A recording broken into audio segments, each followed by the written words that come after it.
আসসালামু আলাইকুম রহমতুল্লাহ বরকাতু। ভিউয়ার্স কেমন আছেন সবাই? আলহামদুলিল্লাহ আমি ভালো আছি। এটা চণ্ডীপুর গোরস্থান। এখানের যে প্রধান গেট, ওই গেট দিয়ে আমি এখন প্রবেশ করলাম। দুপাশে চমৎকার ঝাউ গাছ লাগানো আছে, খুব সুন্দর রাস্তা তৈরি করা।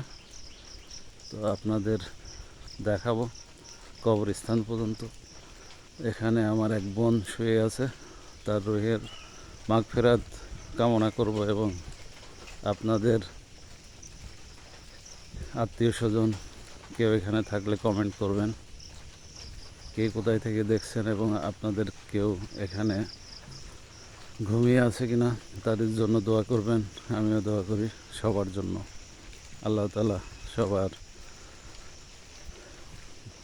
পরকালে শান্তি দিন এবং জান্নাতুল ফেরদাউস দান করুন। তো আপনারা সাথে থাকেন, আমি কবরস্থানের মূল অংশ দেখাবো আপনাদের।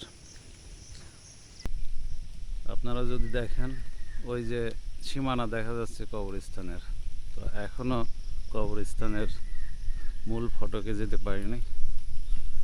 অনেক বড় কবরস্থান এবং অনেক সুন্দর রাস্তা, পাশে রেল লাইনের পাশে খুব মনোরম পরিবেশ এবং সুন্দর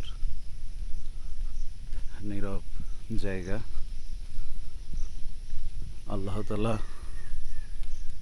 সমস্ত কবরবাসীকে ক্ষমা করুন, সবাইকে ভালো রাখুন, সেই দোয়া করব কিছুক্ষণ।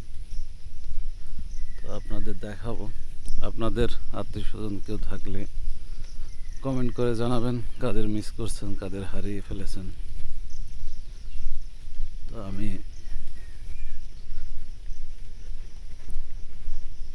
কবরস্থানের মূল ফটকের কাছে চলে এসেছি। এখানে সুন্দর একটা শেড তৈরি করা আছে, বৃষ্টির সময় যেন মানুষ এখানে দাঁড়াতে পারে, ভিজে না যায়, তার জন্য খুবই সুন্দর পরিবেশ এবং সুন্দর ব্যবস্থাপনা এখানে।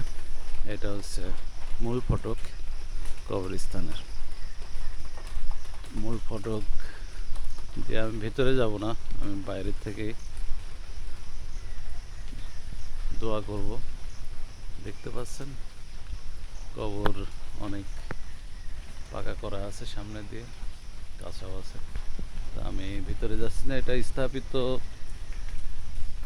23/7/56 সালে, অনেক পুরাতন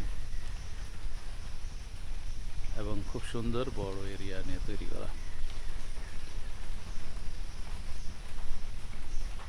তো ভিউয়ার্স, আমি এখন এখানে দাঁড়িয়ে কিছুক্ষণ দোয়া করব। তো আপনারা সবাই ভালো থাকবেন। আর কে কোথায়